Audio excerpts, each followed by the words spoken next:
नमस्कार दोस्तों, stock market STV पर आप सभी का बहुत बहुत स्वागत है।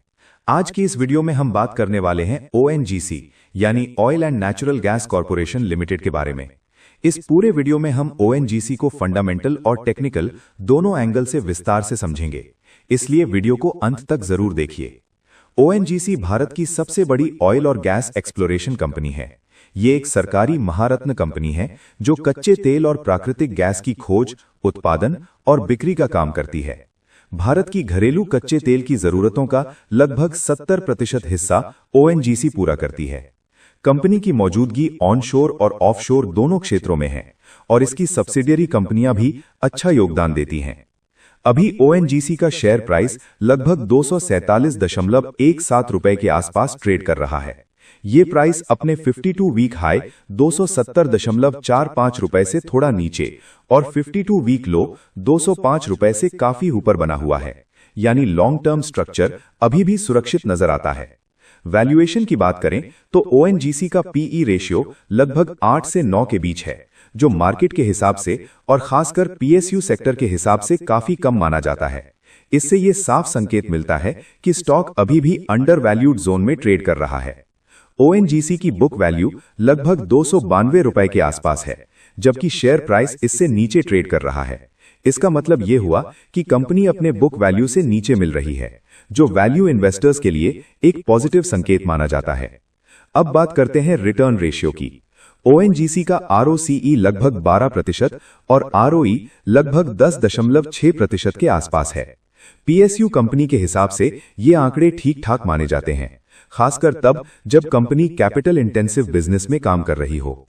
डिविडेंड के मामले में ओएनजीसी काफी मजबूत कंपनी है। इसका डिविडेंड यील्ड लगभग 4.5% से 5% के आसपास है। जो निवेशक रेगुलर इनकम चाहते हैं, उनके लिए यह स्टॉक एक अच्छा विकल्प बन सकता है। प्रॉफिट एंड लॉस स्टेटमेंट देखें तो पिछले कुछ सालों में ओएनजीसी का रेवेन्यू और नेट प्रॉफिट ऑयल प्राइस के हिसाब से फ्लक्चुएट करता रहा है, लेकिन कंपनी लगातार प्रॉफिट में रही है। ऑपरेटिंग मार्जिन भी मजबूत रहा है, जिससे कंपनी का कैश फ्लो स्टेबल बना हुआ है। क्वार्टरली रिजल्ट्स की बात करें तो हाल के क्वार्टर्स में प्रॉफिट में हल्का उतार चढ़ाव जरूर दिखा है, लेकिन कोई बड़ा नेगेटिव सरप्राइज नहीं है। ईपीएस अभी भी स्टेबल है और कंपनी डिविडेंड देने की क्षमता बनाए हुए है। बैलेंस शीट की बात करें तो ओएनजीसी के पास मजबूत एसेट बेस है। टोटल एसेट्स बहुत बड़े हैं और कंपनी का डेट मैनेजेबल लेवल पर है। डेट टू इक्विटी रेशियो बहुत ज्यादा नहीं है, जो लॉन्ग टर्म के लिए एक पॉजिटिव फैक्टर है। शेयर होल्डिंग पैटर्न देखें तो प्रमोटर यानी गवर्नमेंट ऑफ इंडिया की हिस्सेदारी लगभग 59% के आसपास है। म्यूचुअल फंड्स और एफआईआईज की हिस्सेदारी भी धीरे धीरे बढ़ रही है, जो ये दिखाता है कि बड़े निवेशकों का भरोसा इस स्टॉक में बना हुआ है। रिटेल होल्डिंग भी ठीक ठाक लेवल पर है। अब चलते हैं टेक्निकल एनालिसिस की तरफ। डेली टाइम फ्रेम पर देखें तो ओएनजीसी अभी साइडवेज से हल्के बुलिश जोन में ट्रेड कर रहा है। शेयर 50 डे और 200 डे मूविंग एवरेज के आसपास बना हुआ है, जो कंसोलिडेशन फेज को दिखाता है। डेली चार्ट पर स्ट्रॉन्ग सपोर्ट 238 से 240 रुपए के आसपास दिखाई देता है। इसके नीचे अगला मजबूत सपोर्ट 225 से 228 रुपए के आसपास आता है।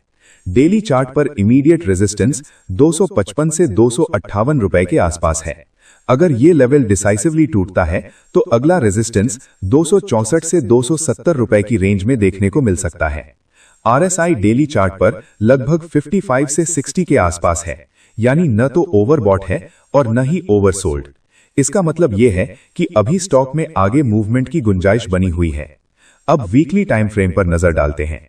वीकली चार्ट पर ओएनजीसी का ट्रेंड अभी भी लॉन्ग टर्म अप ट्रेंड में है, लेकिन बीच बीच में कंसोलिडेशन आता रहा है। हायर लो स्ट्रक्चर अभी तक इंटैक्ट है। फिबोनाची रिट्रेसमेंट के हिसाब से अगर हम रीसेंट लो से हाई तक देखें तो 23.6% फिब सपोर्ट 238 से 240 रुपए के आसपास है। 38.2% फिब सपोर्ट 264 रुपए के आसपास रेजिस्टेंस बन चुका है। 50% फिब लेवल 275 रुपए के आसपास। 61.8% फिब लेवल 285 से 290 रुपए के आसपास आता है। वीकली बेसिस पर 238 बहुत ही स्ट्रॉन्ग सपोर्ट है। जब तक ये लेवल नहीं टूटता, तब तक लॉन्ग टर्म स्ट्रक्चर कमजोर नहीं माना जाएगा। अगर वीकली क्लोजिंग 264 रुपए के ऊपर मिलती है तो आगे 275 रुपए और 285 रुपए के टारगेट्स धीरे धीरे देखने को मिल सकते हैं।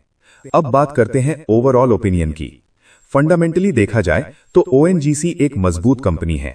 लो valuation, high dividend yield, strong asset base और गवर्नमेंट बैकिंग इसे लॉन्ग टर्म के लिए एक स्टेबल स्टॉक बनाते हैं। हाँ, ऑयल प्राइस वॉलेटिलिटी इसका बिगेस्ट रिस्क फैक्टर है। टेक्निकली स्टॉक अभी निर्णायक मोड पर है, न बहुत ज्यादा कमजोर है और न ही बहुत ज्यादा मजबूत। ब्रेकआउट आने पर मोमेंटम तेज हो सकता है। जो नए निवेशक हैं उनके लिए 238 से 245 रुपए के आसपास स्टैगर्ड एंट्री एक सेफ स्ट्रैटेजी हो सकती है। फ्रेश एंट्री हमेशा एक साथ न करके धीरे धीरे करना बेहतर रहेगा। जो निवेशक पहले से इन्वेस्टेड हैं उनके लिए 238 रुपए के नीचे स्टॉप लॉस रखकर होल्ड करना एक सही रणनीति हो सकती है। लॉन्ग टर्म में डिविडेंड के साथ कैपिटल अप्रिसिएशन की उम्मीद की जा सकती है। शॉर्ट टर्म ट्रेडर्स के लिए 264 रुपए के ऊपर ब्रेकआउट मिलने पर ही एग्रेसिव ट्रेड लेना ज्यादा सेफ रहेगा। दोस्तों, ये वीडियो केवल एजुकेशन और एनालिसिस के उद्देश्य से बनाई गई है। ये किसी भी प्रकार की बाय या सेल रिकमेंडेशन नहीं है। निवेश करने से पहले अपने फाइनेंशियल एडवाइजर से सलाह जरूर लें। अगर आपको ये डिटेल्ड एनालिसिस पसंद आया हो तो वीडियो को लाइक करें, अपने दोस्तों के साथ शेयर करें, चैनल को सब्सक्राइब करें और नीचे कमेंट करके जरूर बताएं कि आप अगला एनालिसिस किस स्टॉक पर देखना चाहते हैं। धन्यवाद, मिलते हैं अगले वीडियो में।